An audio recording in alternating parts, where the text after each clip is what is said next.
San Francisco, for all intents and purposes, is a team hanging on by a thread. They're at the bottom of the NFC West and lost their star wide receiver in Brandon Aiyuk for the remainder of the season. But despite these early season struggles, all isn't lost. They have two rookie phenoms in Jacob Cowing and Ricky Pearsall that put on a show against the Chiefs. So in this video, I wanted to examine both of these players and their most recent games film to really see if they can help San Francisco dig themselves out of this pit. Starting out with their 4th round selection in Jacob Cowing, he only comes in at 5'8", but he can straight up fly as he ran his 40-yard dash in 4.38 seconds. But what really stands out is how he uses his speed. He can stop on the dime and he gets up to speed seemingly in no time.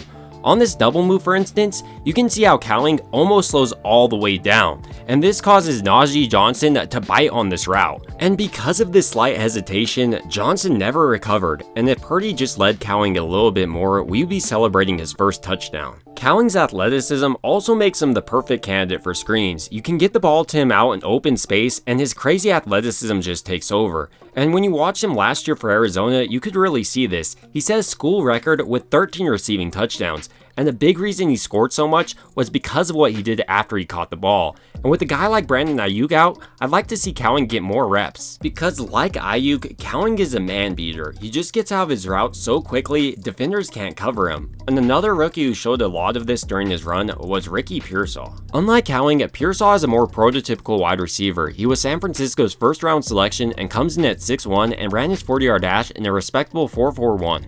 But even though he's a little bit of a different build than Cowing, just like Cowing, he can also beat man coverage. On this out, for instance, you can see how at the top of his route, Pearsall is actually faking an inwards break to stack up this defense back. While this route is phenomenal by Pearsall, what really stood out to me on this play is how he was attacking the coverage the defense was running. Because it's man, he understands this defensive back has to respect this fake in-breaking route, and as soon as he can tell he gets inside of him, he breaks out quickly and picks up nearly a first down. On this out route in comparison, Pearsall is taking a completely different approach on how to run this route. As you can tell, Pearsall is being covered completely different on this play. This defender has inside leverage, so instead of doing this little fake inwards, Pearsall just hastens his break since the separation has already been created by the alignment pre-snap. So this is what I meant earlier when I said that Pearsall adjusts his routes based on how the defense is covering him. Because the defense gives him more separation, he doesn't need to create that separation himself. In fact, if he would actually fake breaking inwards, this would give the defender more time to actually come and break up this pass. Another thing I'm always watching out for in rookies is how they handle going over the middle. Are they alligator arming it, or are they willing to run a slant route knowing they're about to be drilled? With Pearsall, it really does appear to be the latter one. He not only caught slant in this game, but throughout his entire career, he's shown off great toughness. Outside of these little short routes, I also thought Ricky Pearsall showed that he could challenge the defense deep in this game. On this fake out and go, for instance,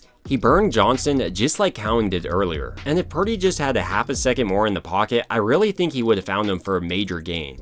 Speaking about Purdy, one of the things that makes him so special is his ability to scramble and extend plays. And while that's great, sometimes his receivers aren't helping them as much as they could. But with Ricky Pearsall, I thought he showed off great awareness in these situations. Here, for instance, instead of breaking back towards Brock Purdy, he runs towards the open spot on the defense, and then he snaps his head around as quickly as possible so he can haul in a possible pass coming. So while there was no connection here, with more reps, hopefully Purdy can find him in these situations, and then this would really take both of their games to the next level. So while it's definitely not ideal to lose your star wide receiver, there's still a ton of hope for San Francisco. And while Cowing and Pearsall aren't Aiyuk, I believe they're going to have to be a big part of this offense to get back on track. But ultimately, these are just my thoughts on Jacob Cowing and Ricky Pearsall, and I'd like to hear your thoughts down below. It would also mean a ton to me if you would like and subscribe, and as always, I hope you guys have a great rest of your day.